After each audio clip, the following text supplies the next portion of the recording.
In this demonstration, I'm going to show you a cool new text effect inside of After Effects 7. Okay, as you can see, the text comes in and per character blurs into focus. Very cool. Now I've also added a lens flare on top of it just to kind of give it a little more flavor. Let's get started. I have a blank composition here. I'm going to take the text tool, click in the center of the area, and I'm going to type My Movie. Okay? And just center this a little bit better. Next thing I'm going to do is set up the animation properties. So I'm going to scroll down, and I'm going to give myself a little bit more room here. I'm going to go to the text properties and add an animate operator. I'm going to add a scale. I'm going to add to this animate operator a property, that is the opacity, as well as the fancy new blur that you'll notice right here. Okay, I'm going to scale it up, maybe 300%. As you can see, it kind of scales up our text. I am going to bring the opacity down to 10%, and I'm going to blur it out, say 100. So the next thing I'm going to do is set a keyframe for the range selector. Basically what the range selector is, it kind of sets where the animation starts and where it ends on your text. Also in the options, we can set the grouping alignment to be centered. So instead of it being kind of top heavy, we can change the y-axis to be negative 50% so that our animation comes across the center.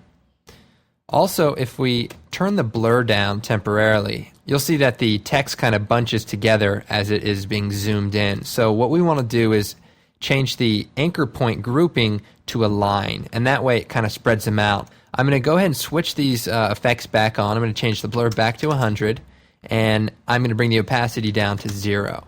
Okay, the next thing we have to do is actually animate the offset so that our animation kind of comes into play. So let's go ahead and change the offset to plus 100 and turn on the stopwatch to set a keyframe, move forward to about a second and a half, and bring this down to negative 100. Now, what's going to happen is it's going to animate out and then it's going to animate back in, but we're going to go ahead into the advanced area and we're going to set this to the shape of a ramp down. And what that's going to do is bring it in kind of slowly, but the offset will finish completely, so it won't come back and zoom out. So let's go ahead and set a few things up. As you can see during the animation, it seems to be a little abrupt when it gets to the low position at the end of the animation for each character. So we're going to slow that down on the ease low and make this, say, 90%. And let's go and preview that. Okay, so as you can see, it kind of comes in fast and then slows to a nice ease as it finishes. We can also bring the zoom up. I'm going to hit the space bar to the hand tool to drag down here. I'm going to scale it up even more to say 400% and preview that. Okay, let's go ahead and add a few of those enhancements that I showed you earlier. So I'm going to make a new solid, and I'm going to make it kind of a medium dark blue, like maybe right there. And I'm just going to drag this and put it below my movie effect. I'm going to make another new solid, this time a black one. And I'm going to put this right over the blue layer. I'm going to select the elliptical mask tool and double click on it, and it'll add a mask to my black layer. I'm going to hit the letter F to bring up the feather properties. I'm going to feather it, maybe 150. And then I'm going to take the mask property and subtract it. So that is just a vignette around the edges.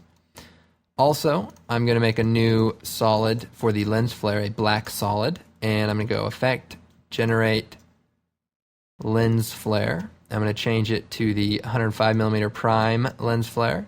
Zoom out here, and I'm going to change the mode on the lens flare layer to Add.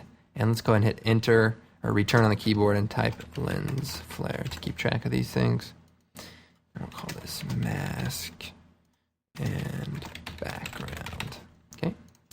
Back to the lens flare layer, and I'm going to select the name lens flare, and the monitor operator will show up, and that's this little thing. I'm going to move this over to the far left, set it right here just off the frame. I'm going to turn on the stopwatch for the flare center. If we just move that over, that's flare center. I'm going to hit U to bring up the keyframed properties for this layer. Move forward to about second and a half or right after the end of the animation, I'm going to grab this little lens flare operator, hold down shift so that it stays horizontal the whole time, and just move it just off frame.